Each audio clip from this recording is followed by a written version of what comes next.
Salut, j'espère que vous allez bien. Aujourd'hui, on se retrouve sur une vidéo un petit peu différente des autres, encore, puisque j'ai décidé de te présenter ce setup d'impression 3D qui est arrivé avec la précédente vidéo et la finalisation de ma Berizzo. Donc ici, j'ai commandé une petite imprimante de chez Bamboo Lab, c'est l'imprimante A1, mais c'est pas elle qui nous intéresse vraiment. En fait, quand je l'ai achetée, je me suis dit que j'allais faire que du monocouleur, que ça allait très bien aller comme ça. Et donc, je n'ai pas pris l'imprimante en combo, c'est-à-dire avec un AMS Lite, je te mets la photo par là, qui te permet de charger 4 bobines en même temps et d'avoir du 4 couleurs sur ton imprimante. Cet AMS Lite, il était beaucoup trop volumineux et le fait de l'acheter ensuite en séparé, c'est dans les 189 € sur le site de Bamboo Lab. J'ai étudié d'autres options et en fait, j'ai trouvé ce petit module là. C'est de la marque BQ. On en trouve aussi plein d'autres sur AliExpress. J'ai pas voulu tenter quelque chose de déraisonné cette fois-ci, vu que je connaissais pas du tout le module ni comment ça fonctionnait. C'est un truc que j'ai acheté sur le site de Atom 3D. Je te mets le lien aussi. Je te mets combien je l'ai payé. Je crois que c'était dans les 107 €. Donc à peu près 2 fois moins cher que l'AMS Lite. Cet AMS Lite, en fait, ce que je trouve, c'est qu'il est super volumineux et que j'avais pas beaucoup de place par ici. Deuxièmement, quand tu as fini avec tes bobines, il faut automatiquement les ranger parce qu'il n'y a pas un couvercle hermétique comme l'AMS tout court, je sais plus ce que c'est, ou la MS2 Pro. Et donc forcément, les bobines, elles peuvent être soumises à prendre l'humidité plus facilement. Ici, pour l'instant, je me contente uniquement de 2 bobines et c'est déjà très bien de faire du bicolore. Et donc pour l'instant, je n'ai branché que 2 voies. L'idée maintenant, c'est que je te montre comment fonctionne ce BMCU de la marque BQ, BMCU 370C exactement. Donc je te disais, j'ai branché que 2 voies pour l'instant. Il y a sur une voie, la première, j'ai déjà du filament blanc de charger et je vais te montrer comment on charge sur la deuxième voie un autre filament pour faire un petit projet sympathique. Les seules choses qu'il y avait à monter, c'est ici les petits pistons en haut et de l'autre côté. Donc il y avait ces 8 pièces à monter et ensuite tout simplement venir brancher ce câble là à un port qui est derrière l'imprimante. Sur la console ici, je vais te montrer aussi les réglages que j'ai fait. Pour l'instant, il me dit qu'il y a un problème sur l'AMS, mais j'ai déjà testé et tout fonctionne très bien. Un problème de firmware, c'est pas très grave puisque ça fonctionne. Je te montre de suite le réglage sur l'écran de l'imprimante et ensuite je te montre comment on charge une bobine. Ok, sur l'écran de l'imprimante, maintenant, je ne sais plus où est-ce qu'il faut aller, si c'est dans réglage peut-être, où on va venir chercher l'option AMS. Par défaut, cette imprimante, elle est sur, si on veut bien y aller, sur AMS Lite et il faut switcher, passer sur AMS, AMS2 Pro, AMS HT et à ce moment-là, ça détecte qu'un AMS est branché. Je te montre aussi l'erreur. Donc ici, si on revient sur le menu principal, dans l'assistant, il me trouve une erreur. Le firmware de l'AMS A ne correspond pas à l'imprimante. Veuillez le mettre à jour sur la page firmware. Je n'ai absolument rien fait. J'ai ce petit voyant ici, là, en bas qui clignote. Ce n'est absolument pas grave. Et on peut passer à la suite. On va passer au chargement d'un filament sur une des voies du BQ. Ok, maintenant tu ne vois toujours pas, mais c'est pas grave. Ce qui est important, c'est que tu vois ça. Donc j'ai ma bobine qui est ici. Je vais venir libérer, voilà, le filament. Je vais l'introduire dans le câble PTFE pour que ça arrive en butée, c'est-à-dire en bas du premier piston du BMCU. Alors ça y est, on y est. Et là, je sais plus trop s'il faut pousser sur le piston, ouais, mais là tu vois rien. Voilà, c'est peut-être mieux ici. S'il faut pousser sur le piston ou tirer pour amener le câble. Voilà, c'est poussé. Ok, et donc là, en fait, tu vois le câble, il arrive là. Et le câble, je le fais arriver là. Ok, maintenant, j'ai mes 2 couleurs qui sont chargées. Je vais peut-être maintenant te montrer sur Bamboo Studio ce que ça donne. Et puis ensuite, on se retrouve ici pour l'impression d'un projet. Voilà, si tu me vois pour la fin de ce plan, c'est pas plus mal. Donc je disais, on se retrouve sur le logiciel Bamboo Studio où en fait je vais charger mes 2 couleurs pour lui dire ce que c'est. Puis ensuite je vais lancer le projet d'impression, ça va aller très vite, c'est un tout petit objet. Et puis je te montre ce que ça donne à la fin. Ok, nous voici donc dans Bamboo Studio et la première chose que je vais vous montrer, c'est l'imprimante.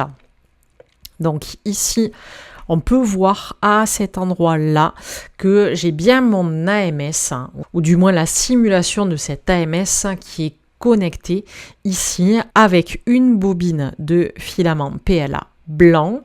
Hop, si on voit, c'est du générique PLA blanc, donc c'est bien le cas, et une autre bobine de PLA, du bambou PLA basique en orange. Donc ceci étant bon, je repars dans ma préparation et ici au niveau de la préparation, je vais venir au niveau du orange chercher ma bobine qui est sur la 2e voie de mon module BQ. Et ensuite, là, je vais chercher la 1re voie. Donc voilà, ça c'est bon. Et maintenant, je vais pouvoir trancher le plateau. Je vais juste ici venir chercher peut-être une meilleure qualité d'impression en venant en 0,16 mm High Quality. Hop, et je vais pouvoir trancher le plateau. Et ici, on va voir que j'ai une pause là à ce niveau-là pour pouvoir venir déposer mon petit tag NFC et ensuite relancer l'impression. Donc je vais vous montrer ça de suite. Je vais ici cliquer sur imprimer le plateau et on va se retrouver maintenant devant l'imprimante et voir ce que ça fait, comment ça imprime avec un petit time-lapse. Et puis ensuite, je recouperai au moment où je vais mettre le petit tag NFC, puis un time-lapse et on fera le petit bilan à la fin. Et vous verrez comment ça fonctionne. Alors ça fonctionne, j'ai déjà imprimé ici un petit porte-clés. Si je vous montre ça en... hop, comme ceci. Donc voilà, ce petit porte-clés qui fonctionne, donc je vous montrerai ce petit porte-clés à la fin. Voilà, on se retrouve de suite devant notre petite imprimante et c'est parti.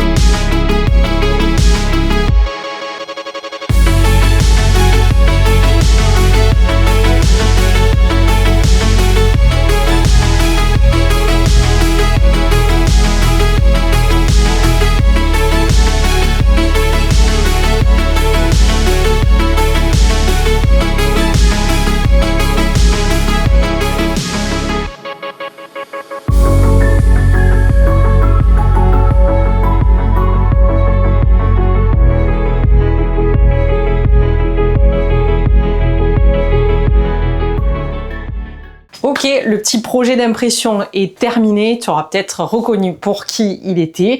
Je vais juste te montrer maintenant comment on fait pour décharger un fil d'une bobine qui est donc embarqué sur le BMCU. Je me souviens plus s'il faut pousser ou tirer ce petit piston. Alors on va essayer de pousser, on va voir ce que ça fait. Donc je dirais tirer. Gagné. Donc voilà. Le fil... voilà, est sorti complètement de ce tube-là. Donc il me reste plus qu'à le rembobiner ici sur ma bobine parce que forcément il n'y a pas cette fonction-là de rembobiner automatiquement la bobine.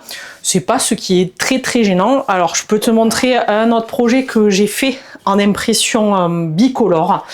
Donc ici c'est la petite horloge imitation Swatch de Marpillier, où j'avais besoin ici pour la surface de l'horloge d'avoir 2 couleurs et également 2 couleurs pour les aiguilles.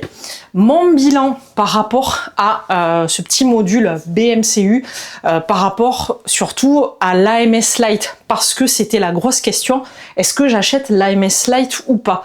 Sauf que, comme je t'ai dit, l'AMS Lite c'est super encombrant, les bobines elles sont comme ici, c'est-à-dire à l'air libre, donc il faut les ranger à chaque impression, et il n'y a pas de séchage, il n'y a pas de gestion d'humidité, donc ouais bof. Et puis il faut savoir quand même, je le répète, je l'ai peut-être déjà dit, que l'AMS Lite, si tu l'achètes pas dans un combo d'imprimante, en fait il est à 189 €. Petite blagounette, à 179 € s'il te plaît pour les jours anniversaires de la marque.